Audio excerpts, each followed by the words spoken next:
Welcome to the New Warm Up Podcast. I'm your host, Leo. It's the first episode. You can find me at New Warm Up _podcast on YouTube and New Warm Up Podcast on Instagram. First episode, take one. All right, welcome to New Warm Up. I want to introduce my first guest, my first episode. Nobody else I would rather have on my show for my first episode, but a friend of mine. He works a career that I love to hate. He's a police officer. 14 years, currently a sergeant in Alachua County. My brother from another mother, Brandon Young. Yes, sir, man. Man, I'm blessed, man. How about yourself? Doing pretty good, huh? Appreciate you having me here, man. Hey, man, I appreciate you coming, man. Yeah, definitely. Finally here. Yeah, man. So, man, something I'll never talk to you about. Your job. Well, we talked about it from time to time, mostly on your angle, like how you dip and dodge the police every single time you hey, behind man, the wheel. don't be, I'm just saying, bro. Hey, man, looking out for you. If you're a good driver, you know what I'm saying? Ridiculous, bro. Ridiculous. But yeah, man, I'm in law enforcement. It's a career that I really didn't foresee me being in. But I'm in it. How it all started. Yeah, please tell us, because when I first met you, we were both working for a payday loan company at Advance America. Hey. You know, check the card is better than check cash. You still remember? I still remember that, man. We had to answer that phone. It was so annoying, man. Yeah, that was funny, man. Funny times, good times, bro. Good times. Yeah, blessing that I ran into you too. For real. But yeah. How we met? I was applying in places. I had just graduated from high school. Actually, just graduated from the police academy. Well, let me take you back to how that all transpired. Like I said, I didn't see myself in law enforcement ever. Mm-hmm. I never had any issues with law enforcement or anything like that, but I'm like, police, you get shot at. I ain't trying to get shot. So what made you choose that career path? So once I graduated from high school, I went to college for a little bit on a partial scholarship, and couldn't afford the room and board there in West Florida, up in the Panhandle, Pensacola. So I moved back with my auntie and uncle in Gainesville, and my uncle, he still is, but was a retired law enforcement officer for the local police agency, GPD, at the time. And I was living with them, but I knew I needed a job. I didn't want to get back into college right away. So many jobs out here, you had to. Listen to me, man. Listen to me. Let me finish, bro. Let me finish. So he told me to be in law enforcement because of my personality. He said he thinks I would do good in it. But I was like, I ain't trying to get shot at. I don't have no issues with the police, but I'm not trying to be in law enforcement. So yeah. But I was applying at jobs, wasn't getting hired anywhere.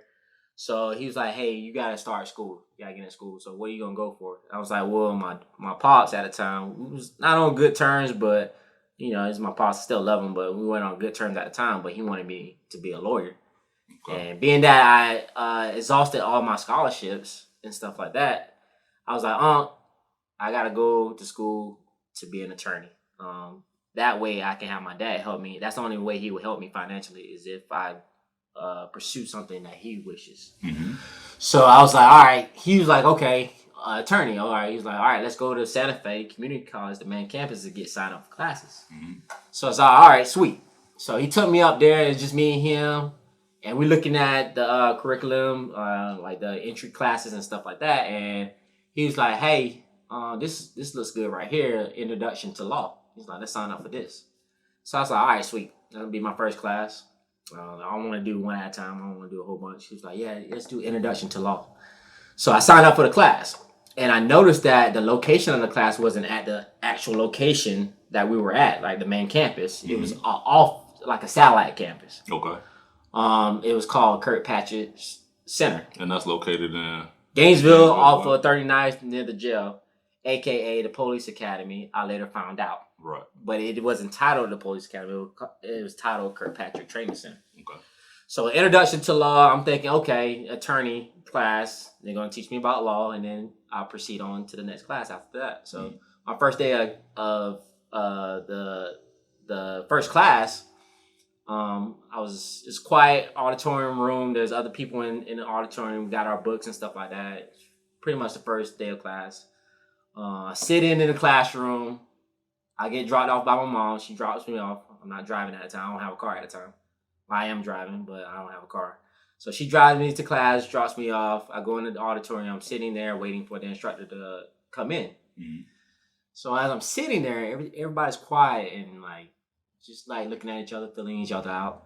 And I see my mom in the window of the door of the class. Like, mind you, this is college. Yeah. You don't want your mom walking you to class. Miss Young, yeah. So I see her in the window. I'm like, leave, like, go away. Yeah. Go away.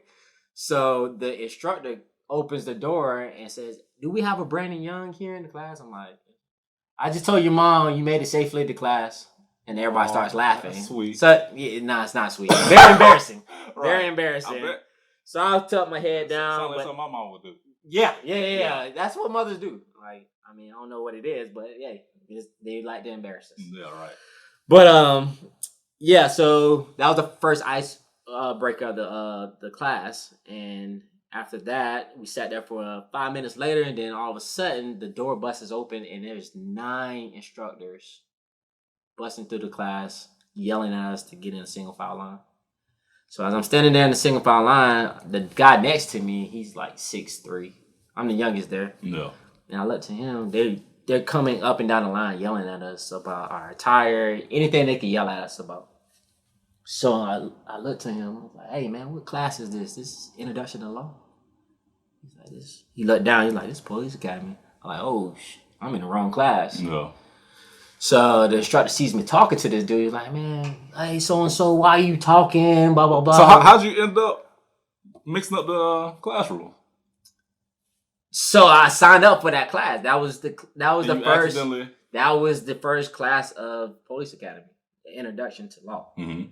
I'm thinking I'm signing up for an attorney class. So I'm there. I'm like, he's yelling at me in my face. And I'm like, yo, I think I'm in the wrong class. Yeah. You think there's something about... I'm supposed to be signed up for it. I'm trying to be an attorney. He's like, what's your name, maggot? Blah, blah, blah. It's like, this is paramilitary. What's your name, maggot? Yeah, what's your name, maggot? But I'm like, whoa. I would have walked out right there. I know you would. Out of there. I think you would have slapped him. Probably so back then. You never know. So he's like, what's your name, maggot? Blah, blah, blah. I'm like, my name Brandon Young. Like I said, I'm in the wrong class. So he looks back at the other instructor that has a clipboard. He's like, hey. Your name is right here, son. Yep. He's like, no, we got him. Like, yeah, we got you. Book him, Danny. Yeah, now shut the fuck up. Yeah. I'm like, oh, snap. So instantly I go back to my uncle. I'm like, he tricked me in signing up for this class. Wow. But needless to say, first day was a challenge, physically and mentally. I was the youngest guy in the class, so I enjoyed it because I was like an athlete at the time, so I was able to endure all the physical agilities. The training and all stuff like that. The first day, it was awesome. Came home sweat, walked into my uncle's house, saw my uncle sitting on the couch laughing. I was about to say, he was cracking up one. Laughing, just. I was like, so I said, you knew. Yeah. He was like, how you like it? Why was your first day? I was like, it's fun. It's fun. He was like, you gonna stay? I said, I'm never quit. I never quit anything. Yeah. So I gotta see it through. So I stayed with it. And 14 years later. 14 years later, man. Still in it, man. So I see it as a calling. To some, like, it's a job and a career for sure. And it's probably something that somebody wanted to do all their life. But to me, I saw it as a calling. Being that I had my uncle in my life at the time, he saw what direction I was going in, which wasn't a bad direction, but like a loss. Like I had no plans. Right. So it's like they say, he that fails to plan, plans to fail. So I didn't have a plan in my life, so therefore I'm leading to failure, possibly. Right. But now that I'm here now and I got goals and aspirations, like I'm pursuing every step of the way. So it's been a blessing. How do you feel? We talking about at least 2008, 2009? 2008, 2009. So how do you feel your job has changed or the people have changed in the viewpoint since that time to where we are now? As far as the culture and the career?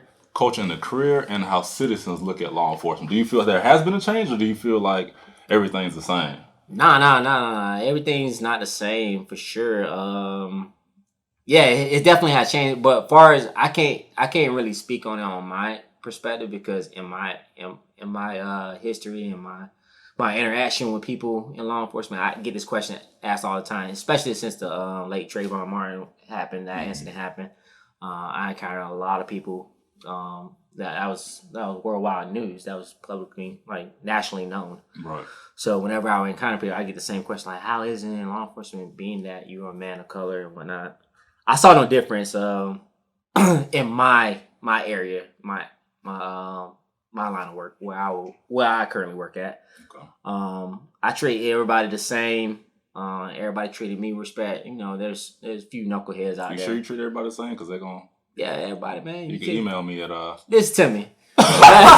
Whenever I'm out and about, there's, like, you can ask my lady, like, when you can even ask my ex. Even when we would be out and about in stores and whatnot, I would encounter people that I've taken that ride with or had to go hands on with. Yeah. But I treat them with respect, and they have approached me. They show me respect even when I'm out and about in a plain clothes, like in a civilian aspect. Like, they walk up to me, they know me. Some of them I didn't know until it clicked and they told me who they are. Right. Like, hey, Mr. Young, like, hey, man, appreciate you looking out, or hey, appreciate you treating me with respect and talking with me, even though we had to take that ride.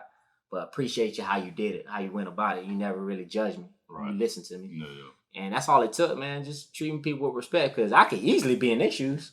Easily. Like, I'm not exempt to life or what life brings to anybody. I'm not exempt. Like, I could definitely be on that end of the law, or that in that aspect of their livelihood and their lifestyle. But I chose a different path, and thanks to God, like, he's shielded me from certain things. So, but yeah, everybody in that counter, like, it'll be like a big 6'8" dude with tattoos walking up on us, and my lady and I like, who is this? Like, and he be like, hey, man, Mr. Young, appreciate you. Like, okay, 10-4, appreciate you. Yeah. And it just clicked, like, oh, I just took him to jail like 3 months ago. Yeah. Like, oh, snap. And now you seeing them out on the street. Yeah. Have you ever been, maybe afraid or thinking someone may retaliate against you? Have you ever felt that way in those encounters? In those encounters, no. But I tell you a quick story. I'm always keeping my head on a swivel, because not everybody likes law enforcement, no matter if good or bad. They just don't like police. No, don't like. I thought you said like. They don't like police. Okay. They don't like police, whether good or bad, whether they're the best officer, respectful, or the nastiest officer. They just don't like officers. Everyone, you feel like most people have a dislike or disdain towards. There's some. And quick story, like, when I live in it, and I hate to have this be known, but I live in the same city I work in. I would like to live outside the outskirts, just dealing with people on a daily basis. Everybody knows me in my little town. Right. So when I'm at home, I like to have, like, a sense of, like, I'm leaving work at work. I'm home in my safe haven. Right. But being that I live in the same city I work in, everybody knows where I live, so they can just drive up like, hey, I had this problem. Or, oh, no. I'm like 24/7 a counselor, even at my home. Wow. Like, just random citizens. Because they see a car parked in the driveway and they want to ask me questions or something like that. But I never thought about that. Yeah, man. Do other people in your department or other officers get that same thing? Same experience? Nope. People? No? Nope, just me. Like I said, that's not me. Whenever I see a police car in a driveway, do you know what I do? I mark them on Waze. Huh? I mark them on Waze. I'm not coming back through here again. Like, I drop the location, police hidden. Gotcha. Right here. Yeah, you would think some people would do that, but nah, they see it as a open.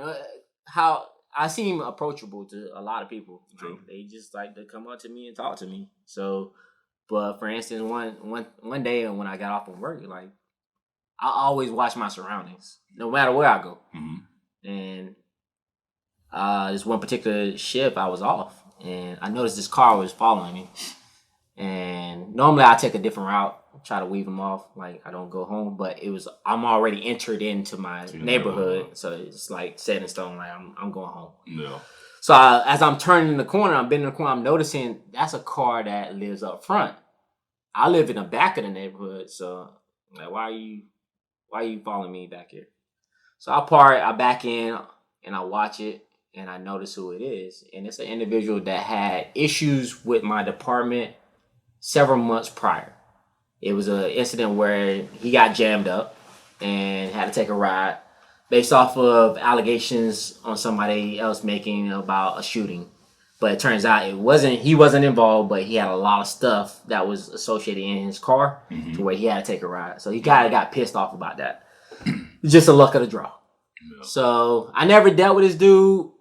Like I say, he lived in the same neighborhood as me. We always chuck the deuces to each other, and I just drive. Like I never had any other actions with him.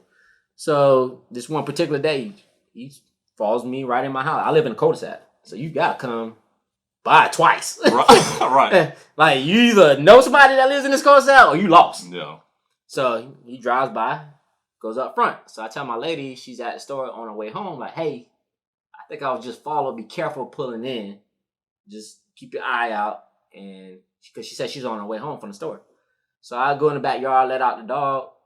I hear yelling in the back. She's yelling like, "Oh, that car that you just mentioned is following me." So I'm like, nah, I can't have that. I'm still in uniform. I haven't unclothed or got relaxed. I'm still feeding the dog. So I'm trying to make it out to the front of the house because she's in the neighborhood. She's like, "Oh, he's revving his engine. He's trying to cut me off."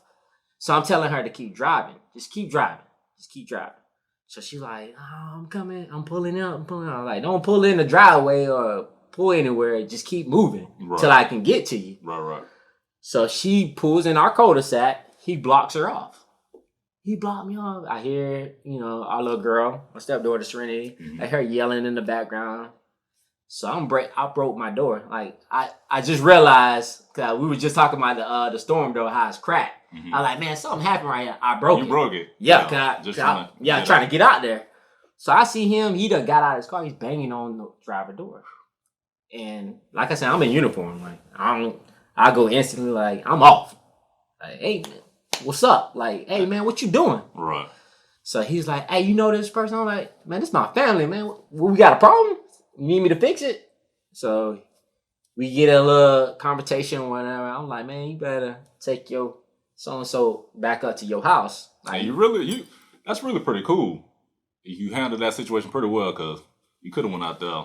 Yeah, I could have. Totally different. I could have, but my focus was like, man, this is my family, bro. Like, we can like, what you want to do? Like, I'm ready. Like, let's go. So he's like jaw jacking. He gets back in his car and goes up front. So I hop in. I tell her, hey, get inside. So I follow him. So I take him. He parks in front of his driveway and whatnot. But I counsel him on his actions because I was about to take him for stalking. Like that, his mannerism, how he articulated himself, and his actions of following my family and then me and then my family. I could easily take him. But through counseling him at the time, which was in an irate manner, but I counseled him. Right. And his mom came out of the house, and she's not too wound up, too tight. Yeah. So I had to counsel her too. Like, hey man, y'all come back there again. That'll be y'all last time back there. Trust me. Yeah. So it's just a reminder. Like that's why you gotta watch your surroundings. That's why. And in the totality of it all, like it got worked out, and he apologized. And he wasn't all there. I don't know if it was the trees he was on. He took him to another world, but he wasn't in his right mind. Right. But we got that situated. No harm, no foul. My family's safe. Everybody's good. But it's just a reminder, like always watch your surroundings. Always keep your head on your swivel. And as we say, watch your six, watch your back. And tomorrow ain't promised, but we live every day like it's our last. So. But yeah, man, that's just a reminder of the jobs, the cons of the job. Right. So, but yeah, man. That sound like a stressful situation. I don't know. It is. I can't even find. I don't even know if I would have handled it that well. You know what I mean? I'd have probably went out gun drawn. Yeah. My lady in the car. I done already seen you follow me in the cul-de-sac. Yeah, man. And now you follow, probably some shells. Easily. Yeah, easily. But I mean, I'm not. You know me, man. I'm a talker. I like to talk to people. That's why I'm not a police officer. I agree. And I'm very petty. I agree. I agree. Don't get petty. Stay petty. That's me. I try to stay as petty as possible when it comes to certain situations. No, bro, you can't be like that, bro. That's why I couldn't be a cop because it takes a level of patience. Yeah, I'm sure it does. It takes a level of patience. Bro. Now, when you first started off, I remember things weren't going so smooth. And at one point, when you were an officer, they sent you to a whole nother department to where you went on the street. Yeah. Am I right? It's been a while since we spoke about that, but can you explain? Can you talk about that situation? Yeah. Can you explain that situation? Yeah. So at the time, this was 2009, 2010. My first career job was down in Marion County, with the sheriff's office down there. Awesome sheriff's office, awesome department. At the time, it was what people call as a good old boy system. Like, mind you, my upbringing, I never experienced. As a civilian, that's how I feel like law enforcement is general. Really? Yeah. Good old boy system. Good old boy system. In some areas, yeah. That's why anytime you have a function, I don't talk to nobody. I got you. And I understand that. But I understand that. No buts. I understand that. And there's a lot of people that feel the exact same way. Until they meet me. Like I said, I'm approachable. They see a young guy in that type of career, and I guess I seem approachable, and they want to know why. Like, why do you choose this? Now, the story I told you how I came, I never tell nobody that story because it makes me seem naive and dumb. But it was a blessing in the sky. So, but at the time, I was young, 19 years old, graduated from the academy. Wasn't too sure if I wanted to do the career. But like I said, I never quit anything, so I saw it through. So when I got hired, like, it was very hard to get hired at the time because everybody wanted you to be 21 years older because you can't buy bullets if you're younger than 21. True. But you can be a law enforcement officer at the age 19. It's crazy. Yeah, it is. So Marion County took a chance on me and hired me, and that's one thing about me. I never changed. I always been who I am. And when I was out there, I guess the culture they were in at the time, it was like, you're the target. You're the target. I'm not supposed to treat you as this guy over here. And these are your own fellow law enforcement officers. It's like the typical stereotype. Like, dreads. No. You got something. You got something. You doing something. So I never wrapped my head around that. They didn't let it be known like verbatim, like, hey, this is what you're looking for. It was kind of like, what are you doing? Whenever I would interact with somebody like you, or even I treat everybody the same. So it's like, hey man, if you want to report something, I take it serious. Like, hey, what do you want to report? But in their eyes, like, nah, you too young. You're not doing it right. This is how you do it. And I would see certain things where I would be uncomfortable at times. I'd be like, I don't think that's how you're supposed to do that. And they felt you should be profiling individual. Pretty much, to a certain extent, yeah. Pretty much, yeah. You can say that. But I didn't know how to do that. I didn't know how to profile anybody. I just treat everybody the same. And do you feel like they were profiling everyone or profiling people? It depends. It depends on the area that I was assigned to. Okay. Like, if I was assigned to, someone say, the east side of town where it's predominantly black. Like, this is who you're gonna deal with, and this is what you're looking for. This is the issues in that community. These are the people that's doing it. So if anybody that looks like them, that's what it is. Wow. As opposed to there's an elderly community. If you're assigned to this community, these are the crimes that happen in this community. This is what you're looking for. These are who's doing it, whether white or black or Hispanic. But if they look like this and act like this, these are the people that's doing it. Mm-hmm. So it was depending on the area you were working in. And the particular area I was working in was predominantly black. at the time. And like I said, I treat everybody the same. Like, I've worked in the elderly community where I treat them the same, their crimes or whatever they want to report. I would take that same demeanor and the same passion for the job. And when you place me in this environment, it would be the same. They wanted me to change. I'm like, nah, you need to be more aggressive. You need to be doing this. Yeah. So they saw that I couldn't adjust to their standards. So they were like, hey, man, let's throw him in the jail. Let's show him. So you were on the street as a police officer, right? Yeah. And because you wouldn't, quote unquote, profile individuals and see through their lenses, through their eyes, how you're supposed to be seeing, right? They said, we're going to take you off the street from being a police officer to basically a CO. To a certain extent, just to learn, they call it like the demographics. This is not profiling, but these are the demographics that you need to be working accordingly to. Whatever, whatever you, however you want to call it. But these are the demographics of criminals that you're working with. Right. All right. If you can't see that in itself and deal with it, let me take you to a spot where those demographics are and learn the mannerisms and the criminal mindset to where you can be more useful out here. Meanwhile, they don't probably profile all these people, right? Why you keep using that? Hold on. But because, look. Yes. It's all a setup. Yeah. Like, even just you, like, we never even really had this discussion. I just remember when it happened. You're right. You know what I mean? You was going through it.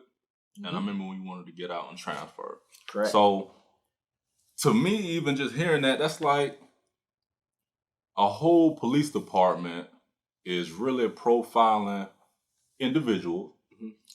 And at the time, yes. At the time. So we talking different culture now. Back in different leadership, different everything now. Yeah, we talking almost 20 years ago. Mm-hmm. You know what I mean? It's crazy. It's crazy, yeah. But they put them all in there. They caught the fish they wanted to catch, and now I want you to come view their aquarium. Basically. Ooh. You know what I mean? Like that's well said, yeah. That's how I see it. You know what I'm saying? That's a good way of putting it. Yeah. Yeah, pretty much. Yeah. Pretty much. Hey, let's put you in this environment so you can learn the mannerisms, look at the aquarium. These are the fish that we need you to catch. And see if you can be more useful out here as a all manufactured by them. You know what I mean? No. Now the fish that were here now, they ain't innocent. I mean, I'm not saying all of them, but a majority of them, they ain't innocent. I'm not saying they ain't innocent. I'm not saying they are not innocent or are innocent. Yes. But at the end of the day, some of these same crimes are being committed by all walks of life. Correct. You just choose to go after certain ones. You know what I mean? Yep. So now there were blacks, Hispanics. There was a different mixture of culture inside the jail, like that, incarcerated. Mm-hmm. Right? Yeah, there was a mixture of it, but majority were people of color. Okay. People of color. I would say that. And so what happened during your transition in there? So my transition in there, they told me I was going to be in there for a specific segment in time, and that kept extending longer and longer and longer. How long did they first tell you supposed to work? 6 months. And how long did you end up working? A whole year. No. A whole year. Yeah. No, actually, they told me 3 months. 3 months turned into 6, 6 turned into 9, 9 turned into 12.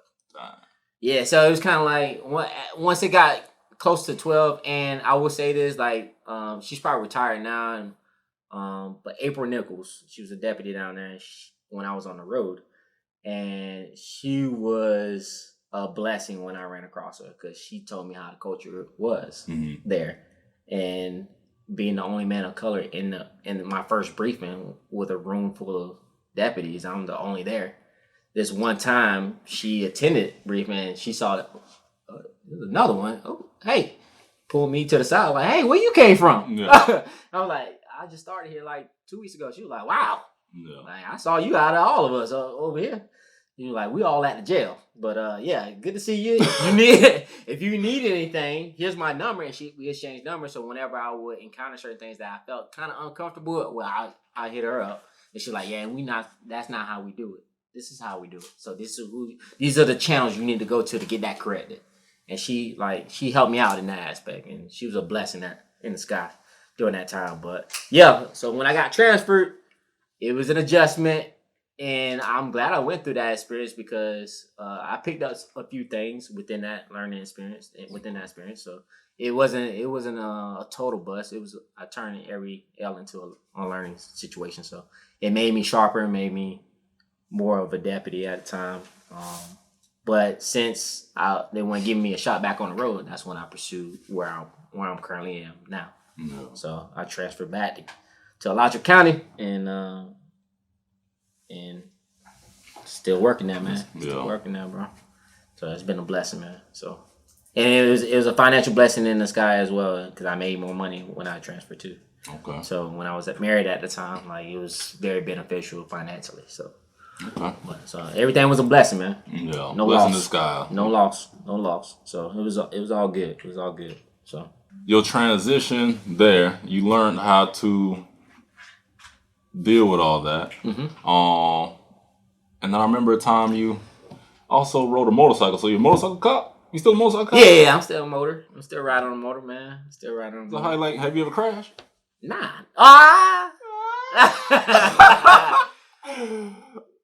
Yeah, I have, but I never laid it. Like it was like a 2-mile-an-hour crash. Like, you were chasing somebody? No. It was my other coworker. He was riding in front of me and he braked abruptly, and I couldn't brake in time, so I bumped him. That's about it. Okay. Other than that, bro, I'm straight. Yeah, I'm straight. I'll whip it. Well, you running somebody like me, boy. I have run into somebody like you. Did you catch him? Nah, I'm on a motorcycle. I was about to say. I'm on a motorcycle, but. Eventually, they got caught. Like I got other people in place, and then I am still undefeated out here. Lord, why are you bragging on that? yeah, we're gonna have a warrant out for you, bro. Hey, whatever. I don't know who was driving. I don't know. Boy, you was funny. I don't know who was driving. You were funny. I don't know. Okay, yeah. Keep going with that. I don't know. Keep going with that. Yeah, I'm just saying. Keep going with that. Keep going with that. How do you feel about the gun laws that's about to take effect? Yeah, is it June or July? July 1st is July when 1st? it comes into play. Me personally, I don't like it. Really, as someone that owns a gun. As someone that is a gun owner. Yeah. I wouldn't want. You got your conceal. I got my conceal. Yeah. I got my conceal license. Honestly, but I grew up like. I wanted to have a gun even when I was small. But my mom, same here, for some reason, just kept on me about not having a gun. Really? Hey, did you ever have, you remember those guns that used to light up in the dollar store? What you mean? Like, pew, pew, pew, and you just make that noise and light up? She wouldn't buy me. I didn't get gun. Neither my dad. She would get at my dad too. The first gun I had, I can remember, was like a Nerf rocket launcher. Mm-hmm. I had that too. But other than that, she wouldn't buy me no, nothing realistic. None of that. And then when I got older, started getting older, I was like, I'm finna get a shotgun, then I'm finna get a, handgun. She was like, please, out of all my children. You not out of Clarence. all my children, Not Clarence. Not you. Yeah. Do not get a gun. Which I understand why she felt that way. You know what I mean? So I waited till 30 plus before I'm like, all right, I feel mentally stable, I'm cool, You have grown a long way. You know what I mean? Yeah. So even for the little bit of time I've known you, you had a little hot temper, but yeah. You've grown since then. So I can only imagine how you were before I met you. So I feel mature enough and safe enough to carry something that can take somebody's life. You know what I mean? Just bro. Quick instant. It ain't easy. And it's over. Yeah. You know what I mean? So thankfully I haven't encountered that. No. I mean, it's been close, but like I said, I'm a talker. I like verbal judo, man. Everything's been working accordingly and working in my favor every single time. But yeah, I feel you. A lot of people gotta understand, when you tote that thing, man, that can literally take somebody's life. They gone from this earth just like that. Yeah. And it doesn't click until you in that moment, and you think you're in the right, but it's a lot of stuff that goes surrounding you taking somebody's life. It ain't just that. You can literally, you think it's right in your mind, but Now you sitting for 15 plus years behind a bar, No. thinking that you was in the right when technically you wasn't. So No. yeah, it's very serious. But as far as the law is concerned, that comes out into play in July, where you don't have to have a conceal, and everybody that's not a convicted felon or never been convicted of any type of crime, such as drug crimes, somebody that's never been Baker acted or stuff like that. There's stipulations surrounding that law, but I mean, pretty much you, besides being Baker acted and not being a felon. Mm-hmm. Or you can't be convicted of any drug charges either within a 3-year period. 3-year period. Yeah. Besides that, you can tote 21 and up, right? Mm-hmm. 21 and up. I don't like it because it just puts more weapons on the street. People who wouldn't like necessarily tote. Yeah. Even being young, like 22, I can carry one. You're gonna end up making a decision so quickly. I agree. And I agree. I've been put in situations where if I would have had a gun, there's some people I would have shot either by myself or even like with folks. Mm-hmm. You know what I mean? Yeah. But because I waited so long and now I'm mature enough to handle what I have, I don't I don't think it's a wise idea. Especially for us. You know what I mean? Like, so you think it's a plan, a plot and a plan? a little bit. A little bit. Is it? A little bit. I do. It's whoever is perceiving it, like your perception. You don't think so? I mean, it's how you perceive it. Like, you can't look at it that way. Do I think that? No. You can't look at it that way. You wouldn't be wrong. You feel like you feel it's gonna make it safer? Is that your thought process? How you feel as a police officer? You feel safer? I don't like it. Do I feel safer? Yeah. I got my own. Like, I don't feel safer. I'm just saying. Now you have citizens, more citizens with firearms. Yeah, it's crazy. It's crazy. Yeah, you're right. But the same rule still applies. Like, you can't tote it in a school. You can't tote it to a school function or in a bar or any type of sporting event or courthouse or any place that prohibits the toting of firearms. Like, there's still rules in that, and it's got to be concealed. You still conceal here in Florida. There's no open carry. You're right. It could take it there. It could take it there. But do I like the change that's coming? Personally, no. Personally, I feel the exact same way. There's more guns out on the street. It gives the people that had no idea or notation of getting a firearm, now they learning that, I can get a firearm, and don't even have the proper education or the skill set to operate a firearm. So do I think the chances of more self-inflicted accidental firearm deaths are going to go up? Possibly, starting out. I think so. No. As well as, but I get the concept of what the goal is intended for, what they're trying to do. They're trying to prevent mass shootings. Like, the way, like the sheriff down in Polk County and Grady Judge, which is somebody he's pretty cool. I don't know him personally, but he seems pretty. That's the white sheriff always holding the press conference. Yeah, he's a funny dude. He needs his own TV. He's a funny dude. But he's in agreement based off of this simple fact of, like, hey, if there was to be a mass shooting, let's say you go to a grocery store with your wife or kids, and there's a mass shooting there. If you got several citizens there, law-abiding citizens, as they say, if you got several citizens there that's law-abiding and toting a firearm, they can encounter that threat, and there'd be less. That's gonna be terrible. Fatalities. I don't think that's the case. You're gonna have. It's not, but that's their idea. That's what they think. You're gonna have people with no training shooting each other up like you the mass shooter. You the mass shooter. Hey, no, I saw you come in the store. You looked at me wrong. Yeah. You're gonna have people with no training, right? Yeah, you're right. You're gonna have people probably who they got just enough to go buy a gun, but not enough to go take classes. I agree. You know what I mean? So they're gonna go buy the cheapest gun that they can get at the gun show, right? Yeah, like a what they call it, a little big brick. I don't know. Dang, what that gun called? But yeah, I know what you're talking about, the little cheap ones. Yeah, it's just going. I don't think it's going. I don't jam. Right. Yeah. Yeah, I don't think it's wise. I don't think it's going to be beneficial for Florida. You know what I mean? Especially for like people of color. I just don't. I don't think it's a good look, a good I push. agree. I mean, is it a wrong decision? I mean, we're all human. We make bad decisions all the time, but is it a bad decision for right now? Yeah, it is. I agree. No. I don't think it's right. And it makes our job a little harder as law enforcement officers. Like, now we got all these guns out on the street, and let's say something were to transpire. Like, all right, who's the threat? Like, have they been briefing you all about the change that's coming? And well, me being a supervisor on shift, I brief my guys I think we brief every 2 days. what type of changes are you seeing, or are you going to have to start making because of the new law?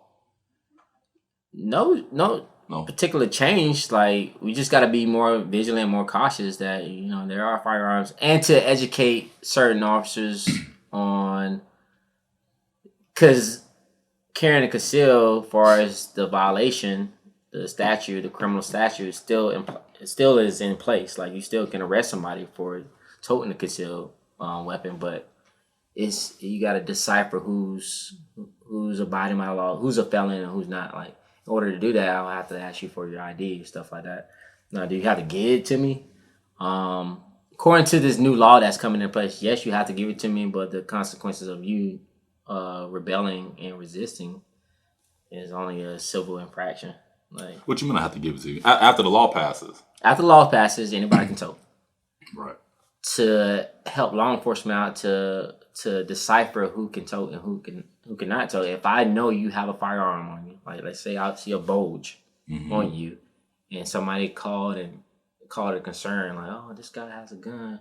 Okay, let's see if he's legally allowed to have a gun. But hey, sir, can you come here? Okay. Come here. Can I see your ID? Why? Because I'm hearing you towing. Are you towing a firearm? I am. May I see your ID? Why? I want to make sure you're not illegally toting it, like you're not a felon, and so on and so forth. I'm not. Okay. Okay. I understand you're saying you're not, but you still to dispel my suspicion, can I see your ID to verify that? No. So now it no longer becomes about the concealed carry. It becomes about, like, let me run your background. Yeah, to verify. That's the only way I can verify. That's the only way I can verify to see if that person is toting illegal or legally. No. I have to run your information to verify that. Now, if you approach me, right? Let's remove the firearm question, and I don't want to provide you my identification. Can you take me to jail for that? No. So then why do I feel like... Unless I have a reasonable suspicion that... I feel like I see that a lot. Like... Yeah, I mean, you can. That's their choice. It's the police officer's choice. No, it's the citizen's choice. Like, if you've seen a police encounter an individual, let's say randomly, there's no law against me coming up to you like, hey, how you doing, man? What's up? Hey, can I see your ID? I can ask you that all I want. You have a right to deny without any consequences or repercussions, unless I'm conducting an investigation and have proper cause or reasonable suspicion, I should say, that a crime has been committed or is about to be committed. Okay. If I have those elements and reasonable suspicion is in place, then you have to give me that information. But if I'm just randomly asking you, or somebody called in like, hey, this man in a purple suit, I never seen this suit before. I think he's doing something wrong. No. Get that all the time. Just people call in, random people. Oh, I think he's doing this. I think he's doing that. Hey, man, what's going on? I'm Sergeant so-and-so. I'm encountering you because we got a call. You have any form of identification? No. Oh, yeah, I do. May I see it? No. What crime do you have? No, I don't have a crime. I just, somebody called you in. That's suspicious. I don't want to just verify or attach you to my call notes that I encounter you and advise you of that. I'm advised. All right, sir. Have a good day. Either you're on private property, you need to leave, or have a good day. No. That's simple and plain. A lot of officers, these new officers, or even seasoned officers that or back in the day where, oh, you gonna give me your ID or else. No. They take it a step further and violate somebody's civil rights and force them. Like, and that's a big lawsuit. And that's all people looking for, dollar signs. That's an easy lawsuit. No. You just violated their Fourth Amendment right. Like, there was no reason at all to detain that person and force them to ID themselves because you have nothing. You just have somebody just calling. Like, somebody can call on your mama right now. And you want officers to force her to give you, her ID? Like, no, you would be pissed. Yeah. So a lot of officers just don't have the knowledge and the intellect and the self pride, the humility of just saying, okay, have a good day, leave. Go ahead about their business. Now, if something transpires, then okay, now you got to go back out and see if you can investigate. That's all it takes. But do I want to be in that predicament? No. That's why I tell. And I work around seasoned officers that have been law enforcement longer than I have, and I'm their supervisor. Mm-hmm. Right? They know this. They're closer to retirement than I am. So you're willing to give up your salary and pension. That's what I hear all the time. And your pension for an ID? No. Nah, man. Let him do something. Then you have more ground to stand on. But like you ain't got nothing, let him go. No. Go do some traffic stops or something like that, man. Or check some doors. No. Go out to eat. All right. Go eat. You still gonna get paid, like. No. But if you have, like I said, if you have elements of reasonable suspicion that a crime has been committed or is about to be committed, and that's in place, then do your job. But if you don't have that, then leave it be. Just walk away, bro. Even when they're taunting you, and that's all they're doing, they're trying to get a paycheck. No. They're trying to sue you. You gotta be smart about it. Yeah, it's a chess move, man. So, yeah, I don't let it play out. I mean, have I encountered that? Yeah, a couple times. Not as much, but a couple times. And they, in turn, give me the ID just because I ain't fall for their tricks. Because you got a lot of people that are auditors, so to speak. They audit law enforcement. They follow law enforcement around to see if they can bait an officer into violating their civil law. Yeah, it's happening all the time on YouTube. It's all the time. I watch these things all the time. Like, don't do it. Just walk away. I never heard of that. Yeah, they're called auditors, and I mean, hey, they playing by the rules, like by the law, by our law, like. And they're trying to get a police officer to violate their rights, some way. They won't say that, but yeah, that's their goal. Because in the end, they file a lawsuit through the city, and it'd be either enclose X amount of dollars. I look up these YouTube videos. Yeah, I mean it's all over, bro. For myself, 25,000. Like our city. I'm not sure what the settlement is, our base settlement, but you can easily like file the proper paperwork, sue the police department, and we'll settle. Right. And they're quick, like, oh, you gonna give me 35,000? All right. No. Move on to the next city. Wow. They go from city to city, state to state, collecting. It's easy. If you get an inexperienced or prideful officer. Like you just get that one that's gonna violate your rights, and that you set yourself in predicaments where you can file suits. Mm-hmm. Easy, man. Easy money. I never heard of that. Yeah, it's crazy. It's crazy. They call auditors, law enforcement auditors. So something I noticed, like where I currently work, I've talked to a couple officers. Briefly. Ones we know. What you mean?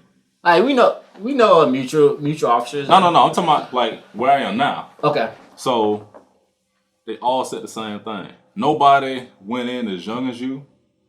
Nobody. Nope. Because you went in extremely young. Mm-hmm. By accident. By accident. But it was almost like fate. You know what I'm saying? Yeah. And in turn, I got my classmates in law enforcement now. Like all my classmates are pursuing careers in law enforcement. Okay, that's pretty good. When they found out Brandon was in law, they were like, nah, Brandon ain't the police. No. Like even today, like if you would have encountered me, you wouldn't think I was the police. Right. I don't told myself as such. I'm Brandon Young. Yes, law enforcement is something I do. It's not who I am. But every time I find out, if I work with somebody, I remember I was working at I was a forklift driver. I found out this dude. We used to talk like every so often. White dude. One day we started getting a little conversation. That's how I be. He was like, yeah, I'm an ex-police officer.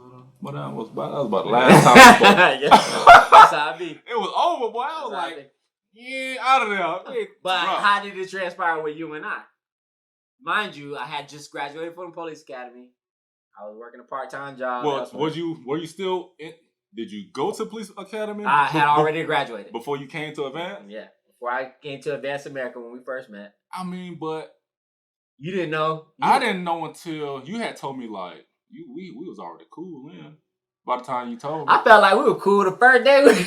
Yeah, I remember we came in for your interview. Yeah. It was at a store. What these high waters on? Shut up. I didn't have no damn high waters, bro. Yes, you did. You remember I walked through. Hey, listen. Bro, to I me. remember you came to that store. I walked through your store.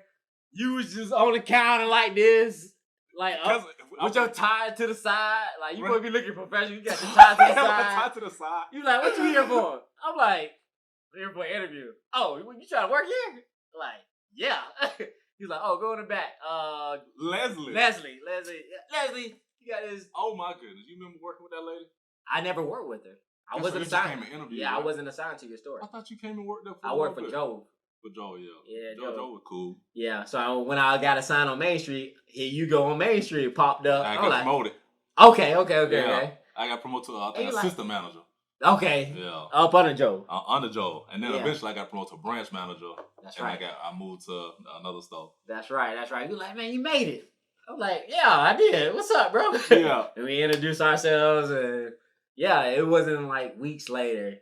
He was like, man, what you doing? Like, you trying to do full time here? I'm like, nah, man, I'm trying to get hired. Hired as what? Yeah. Police. You said, oh, you trying to be the police? Bruh. You said, oh, he trying to be the police. You trying to be the people, man. I'm like, bro, I ain't trying to be him. I'm certified. I'm just trying to get hired, bro. Yeah. I'm trying to get hired. That was funny though. I don't know no police officers. Like, other than Blue. That's it. Yeah. That was funny how we knew Blue, like through mutual friends. You remember how I met Blue? Ooh. I had parked at one complex because I used to date this chick, and she stayed in an apartment complex that was gated or something like that, and the gate guard, it was something, and Buddy was like, she was like, oh, just walk through, and I'm like, all right, so I was walking to through the gate, and for some reason, Blue put the lights on, like, I'm walking, I see a police car put lights on, I'm like, I'm walking. Yeah. Leave me the hell alone. Yeah. He like, oh, what you doing? I think I looked at him, and I'm just thinking in my head, I'm about to take off. You was not finna catch me, boy. You like now, Blue's a big dude. I'm like, you 7 feet tall. Yeah, I'm about to cut through these woods. He can move on the basketball court a little bit. Right, I don't know about now, but he wasn't no sprinter. Yeah. He can't sprint you down. He can't hog you down. I'm like, he's like, yeah, what you doing? I'm like, walking. I'm not in the car. What you stopping for? Yeah.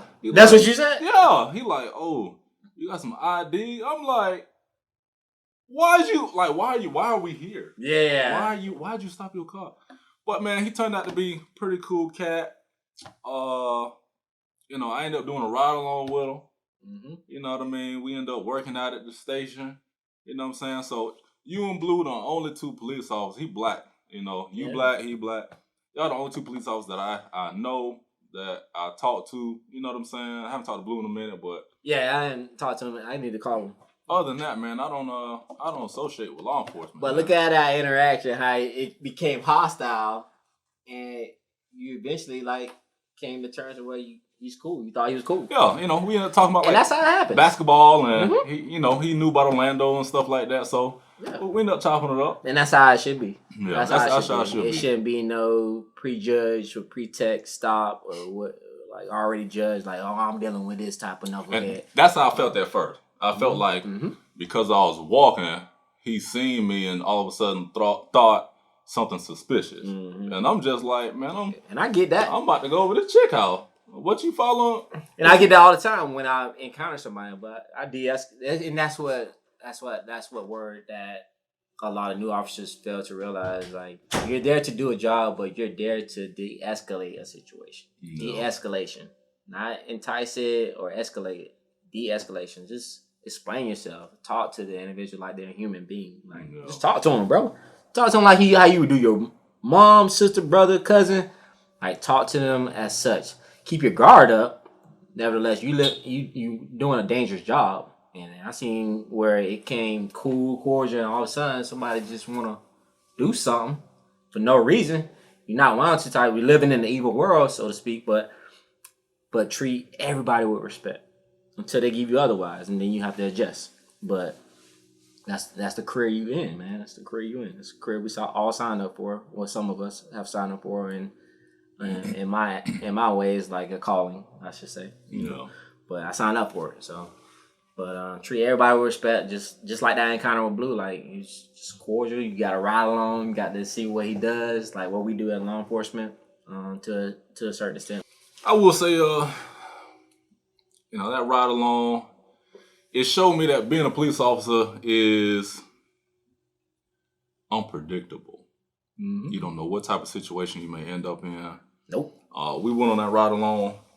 I remember we did give a dude a ticket. He gave not we, he. Cut it out. I ain't nobody nothing. Yeah, you one of us, man. I ain't get nobody you one of us. We gonna sign you up. Yeah, right. Hey, you're part of the brotherhood. Welcome. Nah, bro. Hey, so I remember he pulled over this black dude. He was in a Chevy, box Chevy red. And he pulled him on for his loud music and gave Buddy a ticket. And I remember looking at him in the passenger seat like, you disgust me. Why would you do that? Because that's me. I might pull up behind him. Like, you know what I mean? Hear me on this one. I got the 12s in my trunk. You give me a ticket? Yeah. Did you have some speakers in the Chrysler? Yeah. Yeah, see, man, like, I only did that one time. And he would deserved it, bro. We on Main Street. It's not your type of Main Street. This is a small town Main Street where everything is the local restaurant where families attend, kids. And this is a time of day where kids were out, families were enjoying. And I had generated a traffic stop on an individual. And then this dude in his little Caprice booming and blasting Plies. Miss Pretty. Yeah. Just booming. And kids are out. And he did it just for the hell of it. Because you will never come down this Main Street. I know where you live at. Yeah. Nah, you want some attention. So I looked at him like, and he looked at me, the look, like, what you gonna do? I'm gonna educate you. I'm gonna educate you. Yeah. Hey, have a nice day, man. Let me go give him some attention. No. So pulled him over. And he did all this mouthing, I let him talk. I don't jaw jack with you. I don't tongue wrestle with you, man. I'm gonna let you say what you gotta say. And then you either gonna hear what I'm gonna say, or I'm gonna show you what I gotta say. So I told him why. I agreed to myself, but I'm like, he know who I am, but I'm like, why? Why? Like, you could have easily boomed it on your end of the city. You could have boomed it here, which you did, but now you got some attention. No. Why? And we got little kids from, I think the youngest I saw out was like maybe 1 or 2. Little kids, enjoying their life, and they looking at disgust because the lyrics to that song. Mm-hmm. I mean, I like the song. I like Plies. No. I told her, I said I like Plies. But you don't hear me booming it down Main Street in front of a family environment, kid-friendly environment. No. Like, it's just ignorance. Like, come on, bro. So here's your ticket. Here's your ticket. Yeah. I want you to take this court. And then it was, he could have had a discrepancy on it. He could have contested it because then it was like it's a violation of his First Amendment right of freedom of speech. Mm-hmm. That's what I think of. Yeah, I mean, but I wanted him to take that. I want take this to court, and I got the lyrics and everything printed out. So when I go up to the court, this is what you were playing. This is what he was playing, Judge. I was playing opera. I got it on video. I was playing Beethoven. This is what he was playing. You know what the judge gonna look at you like? Guilty. Yeah. Yeah. And I want you to amend this. Contest this or appeal this. Like, yeah, he didn't take it to court because he knew he was wrong. No. He knew he's wrong. He's a father I mean, I don't condone you playing explicit lyrics in front of your kids at that age, but to each his own. But I know he don't do that. Yeah. So why would you force somebody else's child, little age, to listen, hear that? Listen to nasty lyrics and stuff like that. I understand. Even if it was edited, bro, nobody wants to hear it. Yeah. Nobody's gonna hear it, man. Like, you know. Another situation we got into, so that was that. Another situation, he got a call. We ended up going to his house. It was some domestic call. So you got a busy night. Some domestic dispute. Yeah. That's what we deal with mostly. Man, we got out the car. You know, I got on button up slacks and church shoes. So you dressed up for this one. I'm dressed up. That's what's up. That's what he told me. Yeah. He was like, you know. That's correct. You know, put on such and such. I'm like, all right, no problem. You know, I dress up, got a button on, tucked in. Look at you. Nice slacks, belt. Look at you. Presentable. Some hard bottoms. Presentable. And I was back when I had the waves, nice edge up looking. Yeah. Looking good. Yeah. You know what I mean? Yeah, I remember. I remember going inside these white folks' house. Blue was trying to, you know, find out what was going on. Got like 2 people on the sofa. Someone come around the hallway. What you doing now? I'm reaching for nothing. Yeah. There's a lot going on. I ain't got no mace, no baton, Yeah. no gun, no. Yeah. You know what I mean? So it was very awkward, very weird. You know, anything could have happened at any moment. And sometimes it does. We could have got stabbed, shot. Mm-hmm. We don't know who in the backyard, front yard, if it was a fake call, ambush, anything. So, you know, do got to take your hat off somewhat, you know, the law enforcement. So I didn't really support the whole defund when that happened after George. Yeah, man, come on. You know, we need police because something happened. I'm not leaving my work. Realistically, I'm not leaving my job to go to the elementary school when a mass shooting occurred. Mm-hmm. I'm just not. Currently, I don't have kids. So, you know, I'm not leaving my school to run to the... You got God kids. I got God kid. Yeah. If you didn't know, I'm the godfather of his child. You know, I feel honored by that, by the way. You know what I'm saying? Yeah. Boy. We'll have it either way. For real.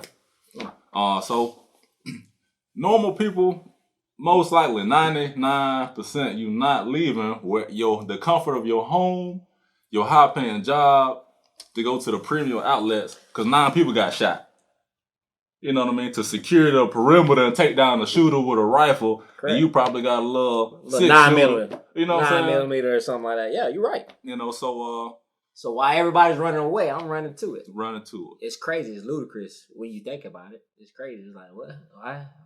I mean, and take, for instance, Parkland shooting. I mean, I know this has been a toss-up of discussion on all platforms as far as the SRD, the school resource deputy that was assigned to that school. And it was questioned why he didn't take immediate action as he should have, as I would if it had occurred at my school. I was SRO at one point in time. Never even thought twice to leave my area to take cover. You're trained to go to the threat, eliminate the threat, and make sure the scene is safe for any more, like to eliminate any further casualties. That's your job on that campus, not to make TikTok videos, not to chill and eat juice box and snacks with the kids, not to socialize with the teacher and faculties, members on the campus. As you know, all that comes into play while you're there, but that's not your job. Your job is to, if there's a threat on that campus, you are to eliminate that threat while we're sending you help, but you're the first one on scene to eliminate that threat and dispel any further casualties. Right. And in that Parkland incident where the deputy didn't do such a thing, he took cover while kids and teachers fell to the ground as he hid. It's kind of shameful. I was like, man, come on, bro. Like, if you didn't think you were equipped to do that, then why did you sign up? Yeah. Even I feel if something like that was going down as a citizen, I would take action. You know what I mean? If something happening around me and I'm in the vicinity, I'm going to hunt you down. Yeah. You know what I'm saying? Yeah. Like, I would put myself in the line of fire for other people if I'm in that area. You know what I mean? Kids, but man. I'm not going to leave my job just because I heard something on the news. You know what I mean? To go Even if it was across the street, like not across the street, but if it's a few blocks down, like I'm not going down there to go. Right. Something happened in the vicinity. That's not your job. It's not my job. That's not your. Yeah, you're not called to do that. Yeah. So but if you sign up for a thing that requires you to do that, like it's not. So without question, you're going to do that job. Now there was discrepancy on what he was actually doing. Like he was actually probably looking for where the sounds came from while he was behind cover. I doubt it. I too doubt it. I too doubt it because how we train, bro. No. How we train. Trying to go to the fight. Yeah, you hear it. It's a stimulus. We're trained to listen for a stimulus. Whether we grab somebody that's running. Hey, where you running? Where is he? You grab whoever and you go to it. As you're going, you're grabbing people. Like, where's he at? And they're gonna tell you something. It may be gibberish and yelling, but they're gonna point to where it's at. Right. And you gotta go. And like the most recent one they did an awesome job with going in that school and eliminating that threat. With the female shooter? Mm-hmm. Yeah. Awesome job. Yeah. That's what we train to do. That looks like our training. And that's how most training should be all across the globe. Yeah. And I don't know how our department don't train as much as we should, but when we do, that's how we train. Just like that. Yeah, that was professionally carried it out. Yep. Stack up and go. As professionally as it could be. You know what I mean? Mm-hmm. Sad situation, but yeah, they did an excellent job. Yeah, it could have been way more casualties. Way more. Yeah. But they did what they trained to do. So that's how it should look. Right. Thankfully, that dude is no longer in law enforcement. I don't know if he's facing civil liabilities, like civil suits and stuff like that, but yeah, he ain't in law enforcement. The Parkland dude, he not in law enforcement no more. So, yeah, man. I think he's facing criminal charges and whatnot. Okay. As he should. Man. He chose I'm going to tell you why he chose that job. You know why? You know why? Why, bro? You know why? You asked him why? Nah. Why? The same reason. Why you think? The same reason as I was about to say earlier from the couple of police officers that I talked to. Each one said the same thing. Why did you become a cop? Pension. Each one said the same thing. Pension. I said, what you used to do before? A mechanic. What you used to do before? I was an electrician. What you used to do before? I was a truck driver. So why y'all? Oh, pension, man. Pension. All of them said pension. So to me, it's most law enforcement, to me, is just a job. And if it's just a job, man, you hate your job. So if it's just a job, you do not like your job. You don't want to get up for your job like I don't want to get up for my job. Yeah. You know what I mean? Grant, I go do my job, but the people that I interact with, they're not going to get the best me. You know what I'm saying? Because I don't want to be here. Yeah. I'm thinking about... Yeah. What type of product are you presenting? And, not to put anybody on blast, but I have to deal with that, as a supervisor. Like, I have to check up on certain people. Certain people, like... My officers. Okay.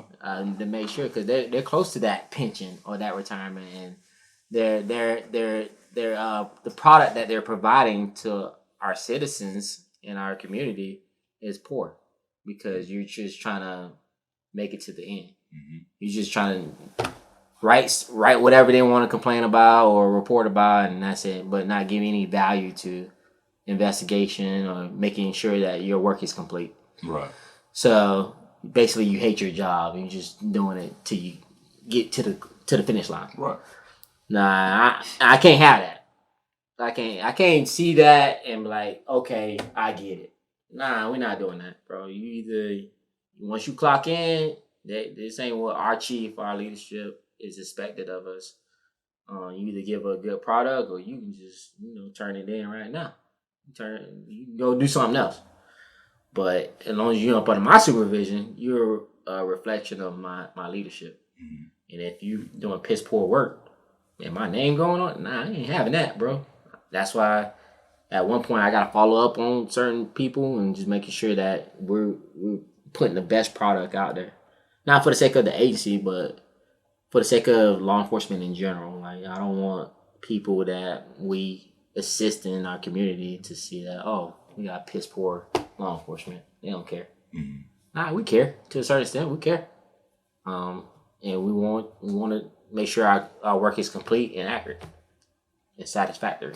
So, but yeah, I get it, and certain people that struggle in that area in other agencies, bigger agencies, I encourage, like, even partners, like if you're working with another officer, to encourage that officer, like, hey man, if you can't successfully care about what you do, as far as like not thinking about yourself so much, because this is a selfless career. You sign up to assist other people. You sign up to put yourself in harm's way, in an evil way, to prevent evil from pursuing the innocent. Mm-hmm. And if you can't look at it as that, and you just looking for pension, like, bro, that's not what this is about. That is not what law enforcement is about. No. It can't be. That's greed and selfishness, and there's no room for it. Like, even when I signed up for it, I didn't think about it. I signed up for the pension because when you first get in this career, or first get with an agency, they ask you, oh, your retirement, are you set up with the investment or the pension?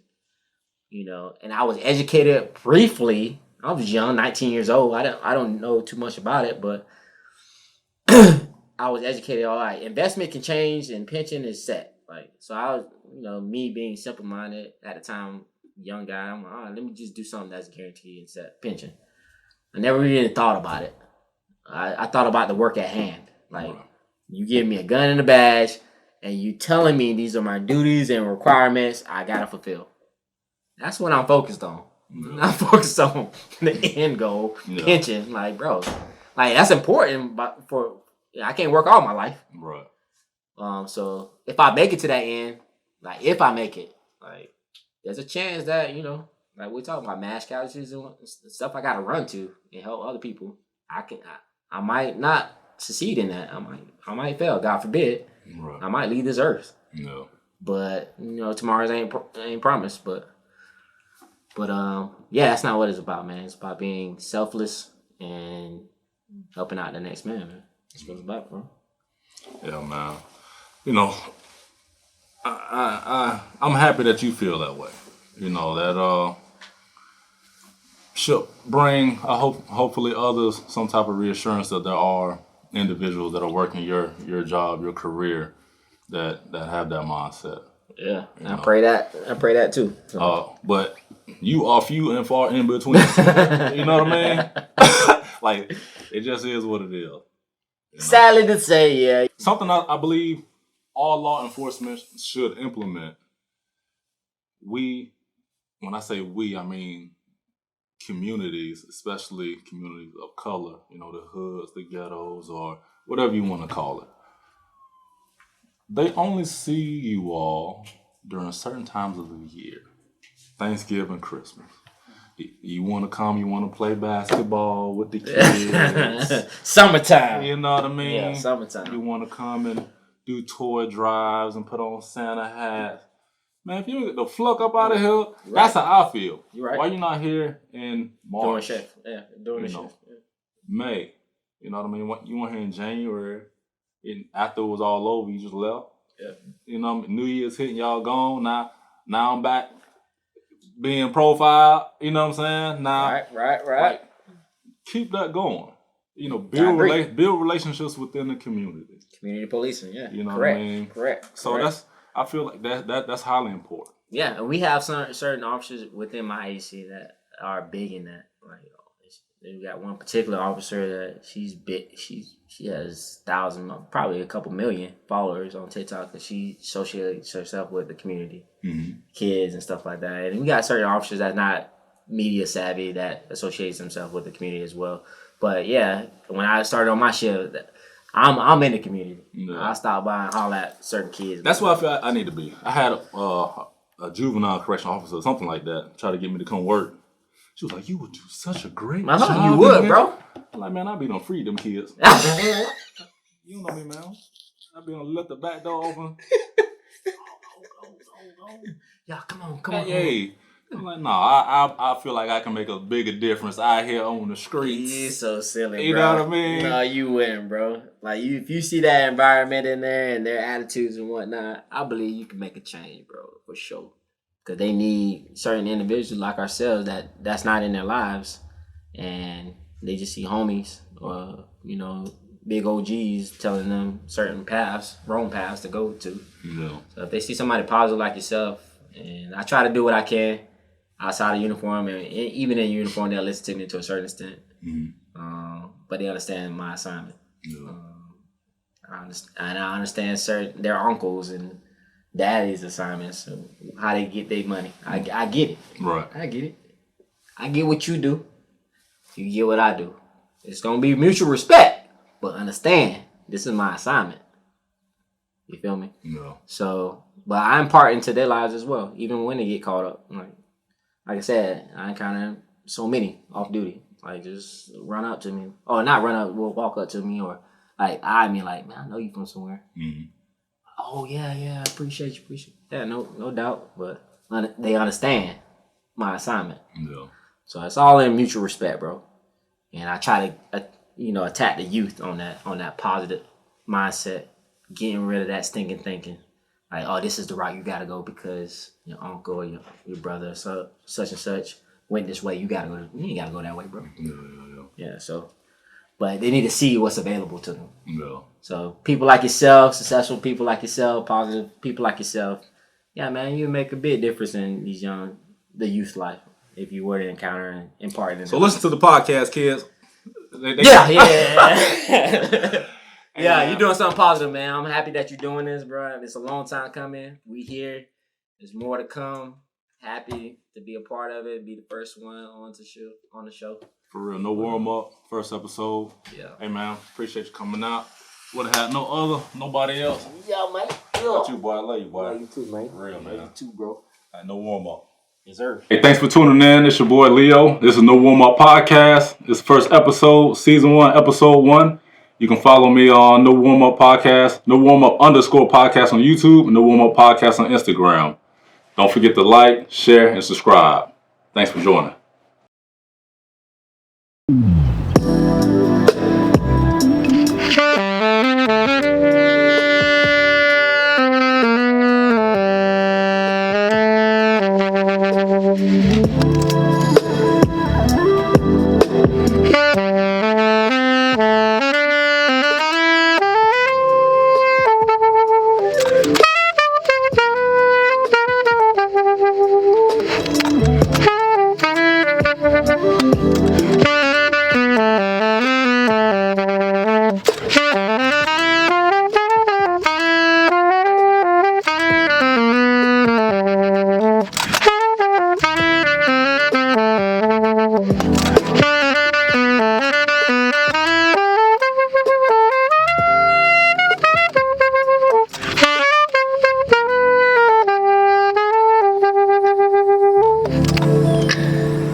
Thank you for tuning in to the warm-up. We'll see you next time.